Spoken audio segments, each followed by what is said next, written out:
Chers amis, vous savez peut-être que depuis Saint François d'Assise, on représente la naissance de Jésus, on appelle ça la crèche. Aujourd'hui, je vous propose de découvrir cette crèche confectionnée en Playmobil pour vous raconter la naissance de Jésus.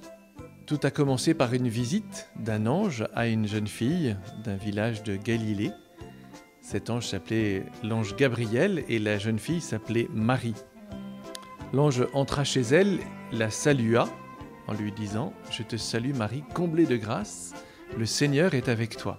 Marie est toute étonnée, elle est remplie de crainte en voyant un ange. Elle se demande ce que lui vaut cette visite et l'ange lui annonce qu'elle va devenir la mère du Sauveur. Grand étonnement de la Vierge Marie, qui ne connaît pas d'homme, elle est fiancée certes à un homme du nom de Joseph, mais elle n'est pas encore mariée.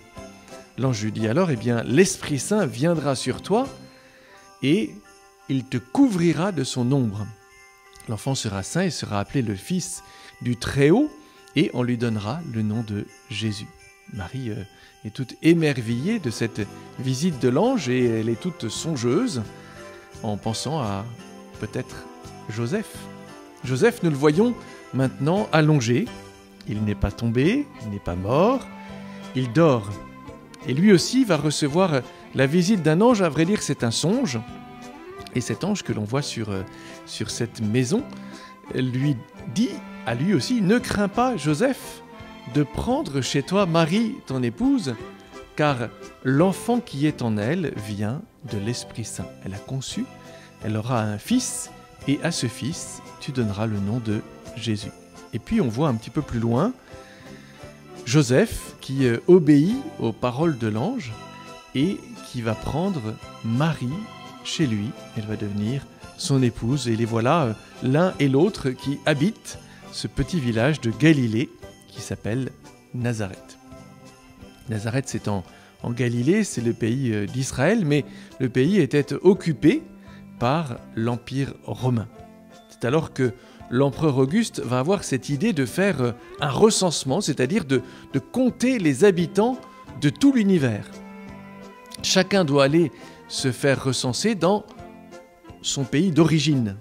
Or, le pays d'origine de Joseph, ça n'était pas Nazareth, mais bien Bethléem, une petite ville, un petit village à côté de Jérusalem, en Judée.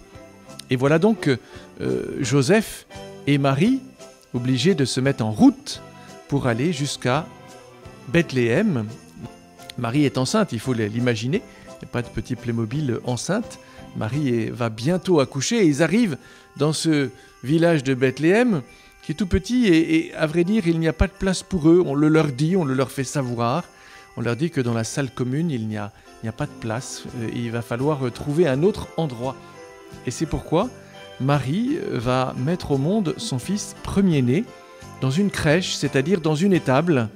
On la voit, c'est peut-être agréable à regarder, mais c'était le logement des animaux.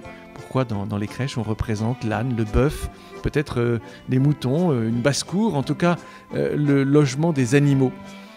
Elle emmaillote ce petit dans une mangeoire, c'est-à-dire le lieu où mangent les animaux. Pendant la nuit, il y avait un certain nombre de bergers dans les champs et qui gardaient leurs troupeaux. Et il y a un ange qui va leur apparaître en leur disant « Nous vous annonçons une bonne nouvelle qui va être une grande joie pour tout le peuple. Aujourd'hui, à Bethléem, vous est né un sauveur. » C'est alors que, autour de l'ange, apparaissent une nuée, une armée d'anges qui chantent la gloire de Dieu. Vous savez, ce Gloria qu'on chante à Noël, gloire à Dieu au plus haut des cieux et paix sur la terre aux hommes qu'il aime. Les bergers sont donc les premiers à venir adorer Jésus à Bethléem, mais comme on a remarqué cette étoile au-dessus de la grotte de Bethléem, il y a d'autres personnages qui habitent plus loin et ils ont suivi cette étoile qui les a conduits. Et on voit donc ces trois personnages, on les appelle les rois mages, et qui viennent eux aussi adorer Jésus à Bethléem. Ils ont les bras chargés de coffrets, de cadeaux, de l'or, de l'encens et de la myrrhe. De l'or, c'est un cadeau royal, ils reconnaissent en Jésus le roi des Juifs. de l'encens. De l'encens, c'est un parfum qui, lorsqu'on le brûle, eh bien, fait une fumée aromatisée. On l'offre en général pour Dieu, pour reconnaître que cet enfant, c'est Dieu fait homme. Et ils offrent aussi de la myrrhe. La myrrhe, c'est une huile parfumée dont on se servait pour embaumer les morts. Et c'est vrai que Jésus, c'est le Sauveur, et il va nous sauver par le don de son corps. Il va donner sa vie pour nous sur la croix. De l'or, parce qu'il est roi, de l'encens, parce qu'il est Dieu, de la myrrhe, parce qu'il va nous sauver par le don de sa vie. Voilà comment Jésus est né à Bethléem, et voilà pourquoi nous faisons désormais des crèches pour nous le rappeler.